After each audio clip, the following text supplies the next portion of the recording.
Can you tell us when your education on shaken baby syndrome began? My education started on the 27th of April. It was a normal Monday. Not really normal because Jake slept through the night. For being a colicky baby, he slept through the night. First time? First time. So What a great morning. Yeah, had to go wake him up out of his own bed and changed him, fed him, put him in his green jammies, and brought him down to give his mom a kiss before I brought him to the sitters. Loaded him up in a piece of bomb car we had at the time, and it was a bomb. Brought him to the babysitters, gave him a kiss, and told him I loved him, and I'd see him after work. And my education started from there. I had a call that morning at 10:48, a frantic call from Jake's sitter, stating, "PM, Jake, come now." I worked in a doctor's office. I was a medical assistant. And I worked in a doctor's office, told my boss, "Gotta go," as I passed him in the hallway. And I got to her home, and there was a police officer administering CPR to his lifeless little body. He was lying on our kitchen table. And I had no idea at that time what had happened. The ambulance arrived shortly after I did. And Jake and I, rode in the ambulance together to Southern Maine Medical Center. And were met by a team of doctors and nurses when we reached the ER. At that point, Jake was sent to a trauma room, and I was sent to a quiet room in the back of the hospital.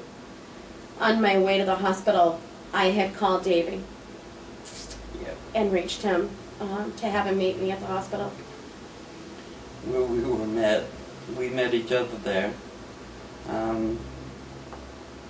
wondering what was going on, and nobody would tell us anything until a bunch of people in nice suits and dresses showed up to pull us apart in different rooms and decided to question us about if we knew anything how Jake was hurt, but nobody would tell us how he was hurt. Finally, our doctor came in. We had been in two separate rooms being asked lots of questions by two men in suits. One was a detective from Old Orchard Beach Police, and one was the Department of Health and Human Services official. And we're in two separate rooms because they didn't know who had hurt Jake, and they needed to find out who. At this time, we had no idea what his injuries even were. No. Our family doctor came in and told us that we could see Jake. Brought us to the trauma room where he was, and he'd already been hooked up to life support. Told us that Jake needed to be transported to Maine Medical Center and the special care unit. The ambulance was on its way to transport him. We then went to the hospital. We were told we couldn't ride with him because of the special transport. We went to Maine Med. Were met there by more men in suits. This time it was the state police. We were questioned over in separate rooms. And then Jake arrived. We were told we could see him by a doctor. What, for another 5 minutes? Yeah, about that. Yeah, like that. And come to find out, he was one of the heads of Maine Medical Center Neurology.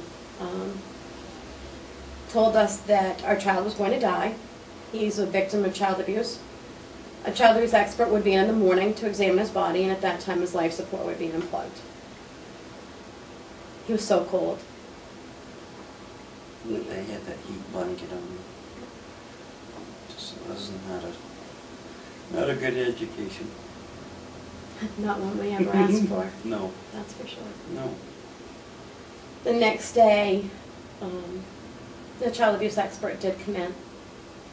And at 3:55, Jake died in our arms at the special care unit at Maine Medical Center. And our education had only just begun.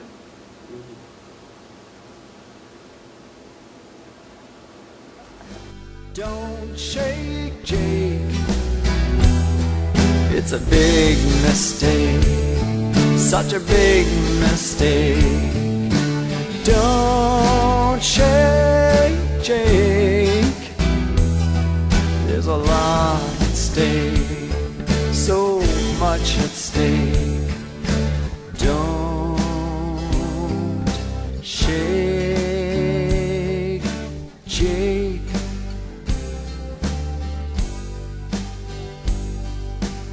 Don't